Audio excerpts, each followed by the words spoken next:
Yon, what's up mga kagaston? Another video for today. So, unang banat natin ngayong umaga. So, Raider 150 Fi 2021 model. Gagawin natin dito fully maintenance, engine refresh, and then palit ng lining. So, yon, bagong lahat, intro muna.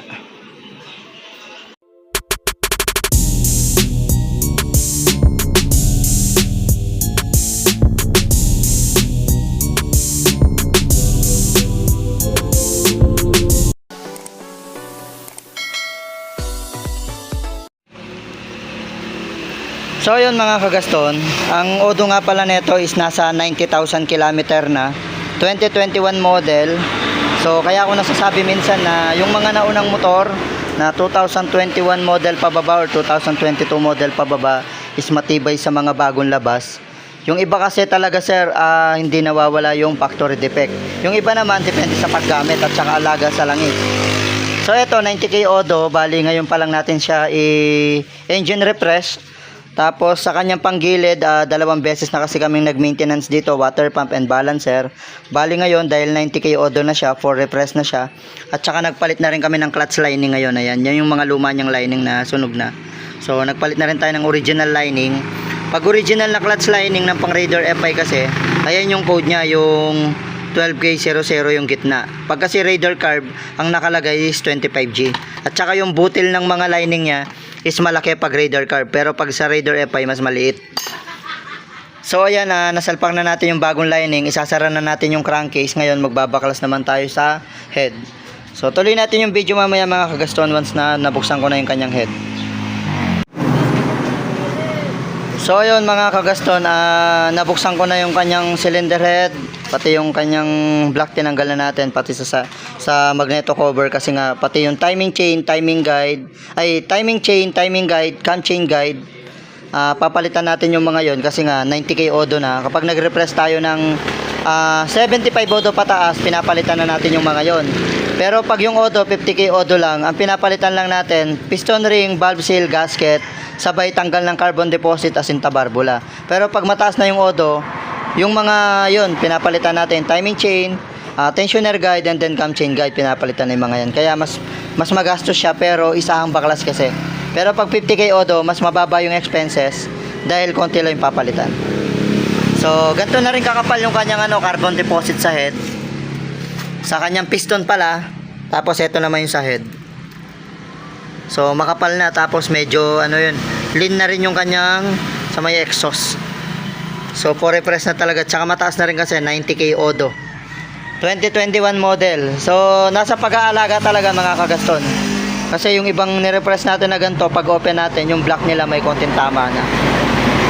So ayun, linisin ko muna lahat ng mga to, tapos tuloy ko yung video mamaya.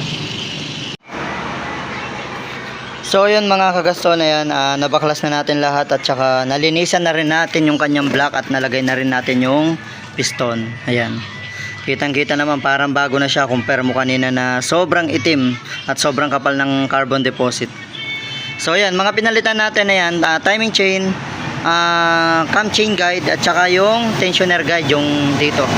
Ayan, bali tatlo yan. So pag yung odo mataas na, pinapalitan talaga yan. Tapos bagong piston ring, tapos mga gasket bago. So yun, lilinisin muna natin to, tapos papalitan din ng mga valve seal. So tuloy ko yung video mamaya mga kagaston once na nalinis na to. Ayun mga kagaston, halos patapos na yung motor ni sir. Bali ayun, nag-engine refresh tayo, sabay palit na rin ng clutch lining. Ayun, medyo marami tayong pinalitan. Nabuo na natin siya, umaandar na rin. Ang di na lang natin nalagay yung pipe, yung mga kaha, ayan. So yun, tuloy natin yung video mamaya pag nakumpleto na natin, tapos paandar rin natin. Pero ngayon umaandar na to, di lang natin pinatagal umandar kasi di ko pa nilagay yung pipe.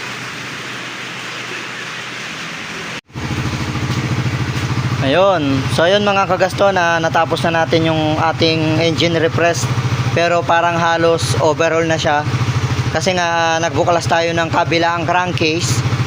Dito sa kabila kasi nagpalit tayo ng clutch lining. Sa kabila naman dahil nagpalit tayo ng timing chain at saka tensioner guide. So kailangan talagang buksan doon. Andun, ngayon all goods na yung makina ni sir. 90K odo. Ayan.